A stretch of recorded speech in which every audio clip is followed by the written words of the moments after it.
The past didn't smell like parchment and candlelight.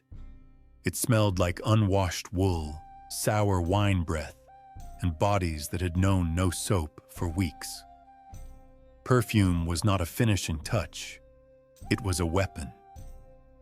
In cities before deodorant, there was no fresh in the modern sense. Even the wealthy carried their own scent cloud, a mingling of sweat, diet, and whatever they dabbed on their skin to mask it. Baths could be rare, laundering, a luxury, and yet people were not oblivious. They knew the human body could reek. They just had very different tools and very different rules for fighting it. Take the Middle Ages. Public bathhouses had existed in Europe since Roman times. But by the 16th century, many were shuttered, partly over fears of disease, partly moral panic over immorality. Without communal bathing, odor management shifted to the portable and the perfumed. People tucked pomanders, hollow metal spheres packed with cloves, musk, ambergris, into belts or hung them on chains. The idea: the scented cloud would meet your nose before the smell of your neighbor did. But here's the truth. Those pomanders were as much about status as smell. Musk and ambergris were wildly expensive. To wear them was to declare you could afford the exotic. Their strength could mask days, even weeks without washing, but the underlying dirt stayed put. Not all methods were glamorous. In Renaissance Italy, some women rubbed themselves with lemon juice, the acidity thought to cut through skin oils and purify the flesh. The sting was part of the ritual. Vinegar was another standby, splashed into washing water or dabbed onto linen undergarments to freshen them between full washings. Yet the results were temporary at best. Linen could soak up sweat, but without detergent, the sour note returned quickly. This is why in wealthy households, servants changed the lord or lady's linen shirts daily. Not for cleanliness in the soap and water sense, but to swap out the worst of yesterday's smell for a less used layer. In Tudor England, it was believed that frequent full bathing could open the pores to illness. Instead, they washed top to toe with cloths soaked in scented water. Sometimes the water was laced with rosemary or lavender, both pleasant and thought to repel plague. The friction lifted some grime, but the scent was the real goal. And yet, the olfactory environment was not only human. Streets reeked of horse dung and rotting food. Rivers stank of waste. Against that backdrop, the human body didn't have to be perfectly clean, just more tolerable than the air outside. Stranger still, in courts like Louis XIV's Versailles, bathing was rare enough to be noteworthy. The Sun King himself reportedly bathed only a handful of times in his life. Instead, courtiers drenched themselves in layers of perfume so heavy that some visitors described the palace air as thick.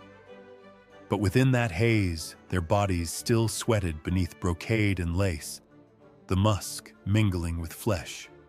By the 18th century, chemists began producing more sophisticated scents, but their purpose was still camouflage, not prevention. Real odor control was a challenge. Without antibacterial agents, sweat's bacterial breakdown, the true source of body odor, went unchecked. Even the purest rosewater was a short-lived disguise. The truth is, pre-deodorant life was a negotiation with smell. People lived inside layers of it, personal, social, environmental, and the line between pleasant and putrid was drawn differently than today. But the fight against body odor was always there, fought with whatever weapons the age could offer: citrus, vinegar, flowers, resins, and the confidence to pretend it worked. By the 19th century, urban life was swelling, and so was the human scent problem. Crowded tenements in industrial cities meant more bodies in less space, with less privacy for washing. Soap existed, but good soap, hard-milled, scented, was still a luxury for the poor. The working classes often relied on a strip wash at the kitchen sink, scrubbing pits and groin with coarse cloth, maybe adding vinegar to the water for a sharper clean. But here's the twist. This was the era when bad smell became a public health crisis. The miasma theory, the belief that foul odors carried disease, led city authorities to wage war on stink.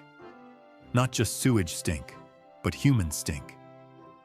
Middle-class manuals began urging readers to wash daily parts that perspire freely, even if full bathing was impractical.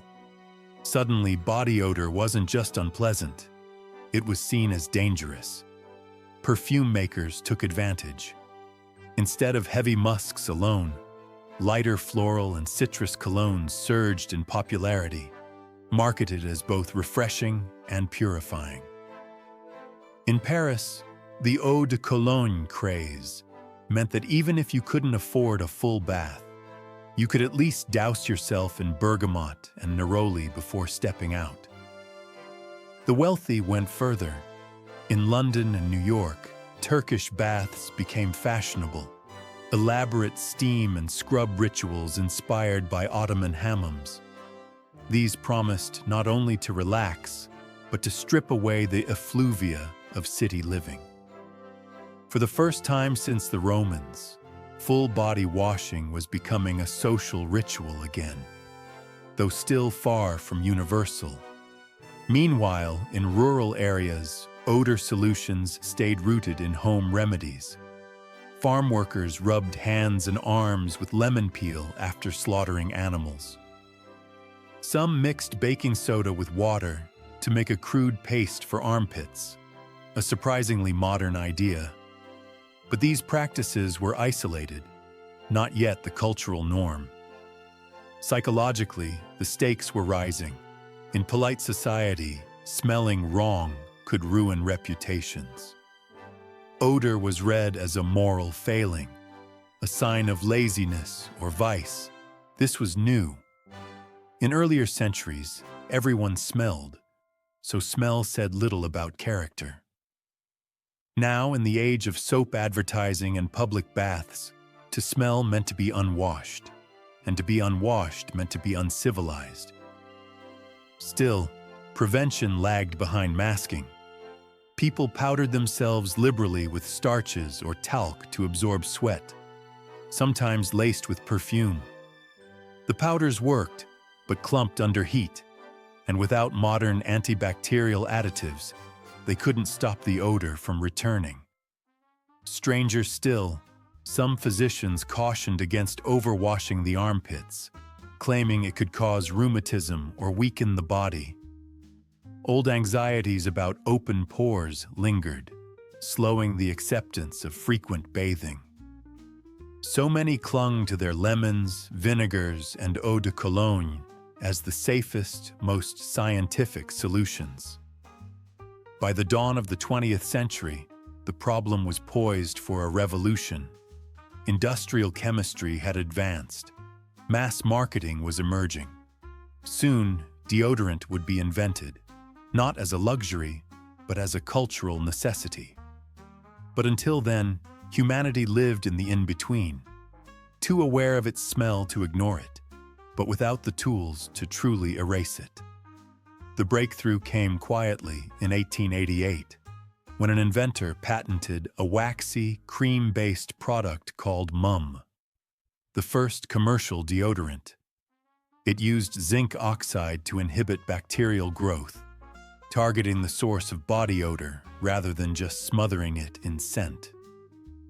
For the first time, odor control could last more than a few hours, but adoption was slow. Many still found the idea of putting chemicals under the arms peculiar, even risky. In an age when people feared that certain fabrics could stifle the skin, smearing paste into the very place sweat emerged seemed unnatural. And yet, the logic was irresistible. Why mask when you could prevent? By the 1910s and 20s, antiperspirants joined the fight. Early formulas used aluminum salts to block sweat ducts, but they stung and sometimes left yellow stains on fabric. Advertisers didn't hide these flaws. They argued that smelling right was worth the discomfort. Campaigns targeted women first, warning that a whiff of body odor could cost you your social life. The language was moral, almost accusatory, playing on a new fear. That odor was invisible shame. Men followed in the 1930s and 40s, as sports culture and military service made personal hygiene part of masculine pride. Soldiers received deodorants in their kits. Athletes endorsed them in print ads. Odor control was no longer an occasional flourish. It became part of the daily ritual, like shaving or brushing teeth. Yet the psychology behind it was ancient. For thousands of years, smell had been tied to power, sexuality, and social status. A sweet scent suggested purity or divine favor. A foul one hinted at corruption or disease. The tools had changed, from pomanders and lemon juice to roll-ons and aerosols. But the stakes were the same. Smell shaped how others judged you before a word was spoken. And here's the uncomfortable truth. Even in the deodorant age, masking still plays a role. Modern products are often scented, blending prevention with a fragrance halo, just as musk and ambergris once did. The difference is that now the scent floats over skin that has been stripped, scrubbed, and sterilized. The dirt is gone, the illusion more complete.